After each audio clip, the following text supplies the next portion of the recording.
बलौदाबाजार जिला में खुलैया new Vista company के ग्राम पंचायत ढंढनी में आयोजित जन सुनवाई के क्षेत्रीय लोगन और जनप्रतिनिधि विरोध करत है। बलौदाबाजार विधायक प्रमोद शर्मा, बीजेपी जिलाध्यक्ष डॉक्टर सनम जांगड़े, शिवसेना जिलाध्यक्ष संतोष यदू समेत और कई संगठन के लोगन जन सुनवाई के जोरदार विरोध करत है।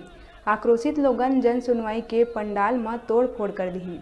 मौका में भारी पुलिस बल तैनात होए के बावजूद हालत बेकाबू हो गई। आक्रोशित लोगन पुलिस वाला मन के संग धक्का मुक्की करीस और जन सुनवाई स्थगित करे के मांग करीस। इनकर प्रमुख मांग में स्थानीय लोगन ला रोजगार देना भी शामिल है। बतादन विरोध करत विधायक प्रमोद शर्मा ला पुलिस गिरफ्तार कर लिए है।